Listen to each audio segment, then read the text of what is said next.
For more on this, we're joined by William Mpofu, Wits Centre for Diversity Studies researcher. Dr. Mpofu, thank you so much for your time this evening. Would you say that Zimbabwe is ready to go to the polls? Definitely not. Observation of everything on the ground points to another troubled and another troubling election season in that country, because the media landscape has been uneven. Opposition political voices have not been expressing themselves freely and fairly. The resources that are needed in preparation for elections have not been distributed in a fair and just manner. And there's the usual use and threat of violent activities coming from the incumbent government and all that. The voters' roll process, that is very central to a free, fair and credible election, has been faulty and tilted against the opposition political groupings and individuals. So the picture is gloomy and the signs are not pleasant. And how concerned are you, coupled with that? Because some are saying that the Patriots Act, has been seen by others as being draconian, and they're arguing that this criminalizes the freedom of speech, association and assembly. And for them, it's a major red flag ahead of the elections. Do you agree with that?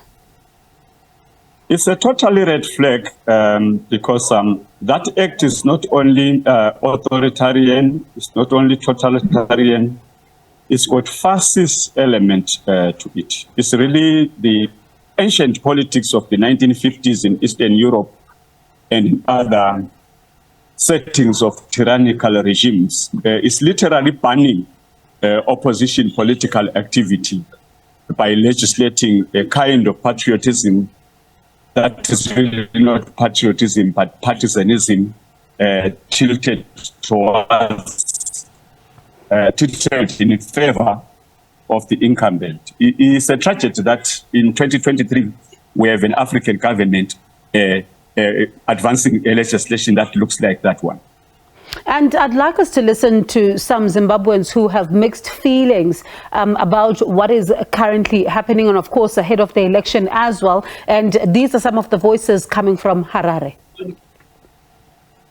I'm feeling well because the date is coming out and I'm prepared to go to vote in peace, no violence. Since ZANU-PF is always winning and has always been winning, I think the best is that the budget for elections should be used to channel to people, actually the poor people on the streets, and we should not do elections because ZANU-PF is always winning, as we can see. So the best for the interest of Zimbabweans is that we use that money for something else, which can actually better the country. Yes, I do believe in elections, but I think they should be fair this time. That's all I can say. No, not at all. Because the elections in Zimbabwe are not fair and free. Totally not fair and free. Feeling excited because there's going to be a change for us as young entrepreneurs, and there's going to be a lot. We are willing to vote and we are ready for that. In my view, elections will bring no change. I mean, there haven't been any real reforms in terms of election processes. Our legal system is still pretty much the same, and if I were to be asked to predict, I imagine the election will be almost similar to what happened last time.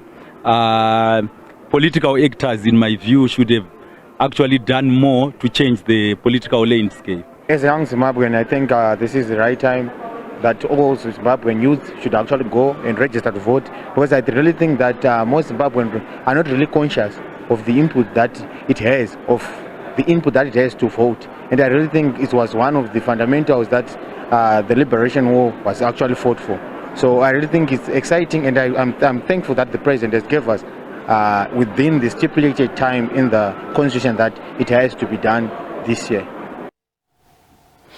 Some mixed reaction there. Others are saying that they're going to be taking part. Others are saying that it's already been called and they know exactly how this one's going to go. But a number of concerns about the voters' roll, just 2 days being given to people for the finalization. Was that sufficient, though?